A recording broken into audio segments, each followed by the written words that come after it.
দুঃখের কথা কি আর কবরে ভাই, জিনিসপাতির এত দাম বাড়ছে, আমাদের মতো নিম্ন মধ্যবিত্ত শ্রেণীর মানুষের বেঁচে থাকাই যেন মুশকিল হয়ে গেছে। এই দেখেন এইগুলো জিনিস নিয়ে আসলাম, বাচ্চারাও কান্নাকাটি করে খাওয়ার জন্য, কি করব। তো বাচ্চাদের জন্য কিছু খাবার নিয়ে আসলাম, পাউরুটি আর হচ্ছে ভাই, আর এই যে বাচ্চাদের জন্য নুডলস নিয়ে আসলাম। এইগুলো বাজার তাই হচ্ছে নিচে আপনার 950 বেশি, কত যেন নিচে অত খেয়াল নাই, যাই হোক 965 টাকা যত সম্ভব। তো এইগুলা বাজার দেখে মনে হচ্ছে এটা 965 টাকার বাজার, প্রায় 1000 টাকার কাছাকাছি। আমাদের মতো মানুষ আমরা কিভাবে বাঁচবো বলেন। তো যাই হোক, তারপরেও তো খাওয়া তো লাগবে। তো আমি বাজার থেকে আসার আগেই রান্না করে গেছিলাম। এটা হচ্ছে পাঙাশ মাছ ভুনা করলাম।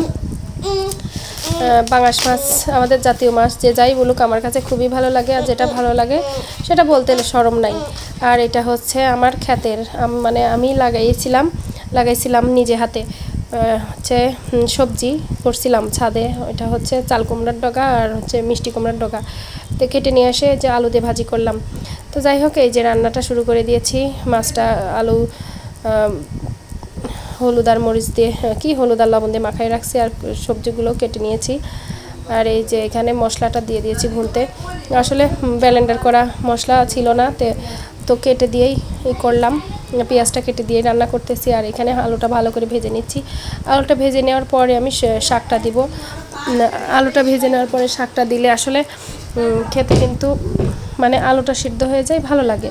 আর মাছটা আমি যে কাঁচা মাছটাই ভুনা করব, অনেকেই ভেজে নিতে পারেন, আমিও ভাজি মাঝে মাঝে, কিন্তু কাঁচা মাছটাও আমাদের সবাই পছন্দ করে, তাই কাঁচা মাছটাই ভুনা করে নিলাম।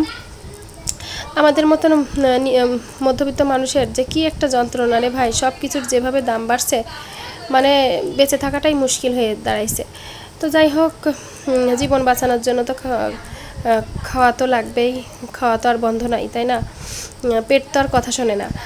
তো আমি এই যে রান্নাবান্না করা শুরু করে দিয়েছি। আর ডাউল, এই যে এক পাতি ডাউল, আমার ডাউল সব সময় থাকে, সব সময় আমার পাতিলে ডাউল থাকে, ডাউল আমার পাতিল থেকে সরে না। তো এই যে আমার লাইভ চলতেছে, অন্য ফোনে আর কি লাইভ চলতেছে, আমি লাইভ করতেছি আর এই যে ভিডিও করতেছি। তো এই যে মাছে পানি দিয়ে দিলাম, পাঙাশ মাছ ভুনা, এটা কাঁচা পাঙাশ মাছ ভুনা, ভালোই লাগে খেতে, খারাপ লাগে না। আর মশলাটা আসলে আমি সবসময় ব্লেন্ডার মশলা খাই, তো ব্লেন্ডার শেষ হয়ে গেছে, তাই আর কি কেটে দিয়ে রান্না করে ফেললাম। আর এই যে আমার আলু সেদ্ধ হয়ে গেছে, মানে ভাজাটা হয়ে গেছে, সেই জন্য শাকটা দিয়ে একটু ঢাকনা দিয়ে ঢেকে দিলাম। ভালো করে ঢাকনা দিয়ে ঢেকে রেখে দেবো কিছুক্ষণের জন্য, কারণ শাকটা আওড়ানোর একটা ব্যাপার আছে।